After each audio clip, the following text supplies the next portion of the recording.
अस्सलामुअलैकुम dear students. आज की इस क्लास में हम पढ़ेंगे ज्वाइन कमांड के बारे में और एक्सप्लोड कमांड के बारे में। ज्वाइन कमांड क्या काम करती है और एक्सप्लोड क्या काम करती है।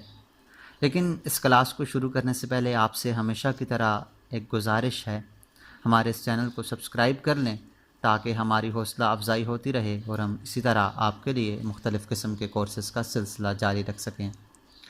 ये स्टूडेंट्स, आज हम पढ़ेंगे ज्वाइन कमांड को और उसके बाद एक्सप्लोड कमांड को कि ये कैसे काम करती हैं।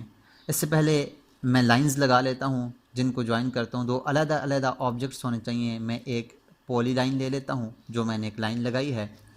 इसके बाद मैं दूसरी एक लाइन जो सिंपल लाइन है वो ले लेता हूँ और यहाँ पर एक लगा लेता हूँ।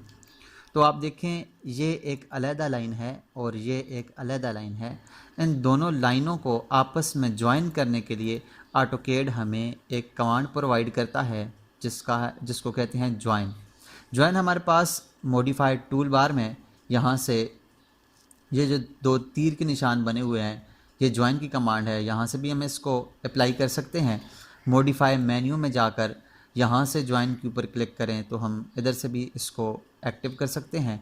और इसका तीसरा तरीका ये है कि हम कमांड प्रॉम्प्ट के ऊपर जे लिख कर एंटर करें, सिर्फ जे लिख कर एंटर करें तो हमारे पास ये कमांड एक्टिव हो जाती है। जो ही हमारे पास ये कमांड एक्टिव होती है तो नीचे लिखा हुआ आता है join select source object. Object को सिलेक्ट करें। मैं इस ऑब्जेक्ट को सिलेक्ट करता हूं और दूसरा इस ऑब्जेक्ट को सिलेक्ट करता हूं, राइट बटन क्लिक करता हूं तो आप देखें कि ये दोनों लाइंस आपस में ज्वाइन हो चुकी हैं। तो इस तरह से हमारे पास ये ज्वाइन की कमांड काम करती है। इसके बाद जो हमारे पास दूसरी कमांड है वो है एक्सप्लोड। एक्सप्लोड की कमांड क्या काम करती है? अलग-अलग करती है। जैसे ज्वाइन की कमांड मुख्तलिफ लाइंस को आपस में जोड़ती है, इसी तरह हमारे पास एक्सप्लोड की जो कमांड है वो हमारे पास जुड़े हुए ऑब्जेक्ट्स को अलग-अलग करती है। तो ये हमारे पास मॉडिफाई टूल बार में सबसे नीचे एक्सप्लोड, जो ये कोई फूल सा बना हुआ है, ये इसके ऊपर अगर आप अपना माउस लेके जाएं तो एक्सप्लोड लिखा हुआ था, ये एक्सप्लोड की कमांड है। इसके अलावा हम इसको मॉडिफाई मेन्यू में जाकर बिल्कुल लास्ट में जाएं तो ये एक्सप्लोड लिखा हुआ है, इसको हम यहाँ से यूज़ कर सकते हैं।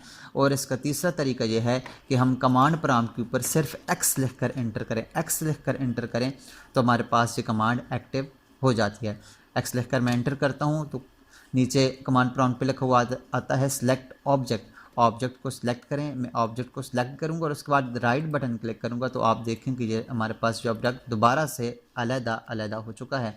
इसके लिए मैं एक यहाँ पर रेक्टेंगल लगा लेता हूँ। रेक्टेंगल लगा के आपको बता देता हूँ। ये देखें, रेक्टेंगल जो है हमारे पास ये ज्वाइन हुआ है। इसकी हर लाइन को अलग करना चाहता हूँ मैं, तो मैं क्या करूँगा, एक्सप्लोड की कमांड लूँगा। एक्सप्लोड की कमांड लेने के लिए मैं यहाँ से इसके ऊपर एक्सप्लोड के ऊपर क्लिक करता हूँ और उसके बाद ऑब्जेक्ट को सिलेक्ट करने के बाद राइट बटन क्लिक करूँगा तो आप देखें ये हमारे पास ये सब लाइंस अलग हो चुकी हैं।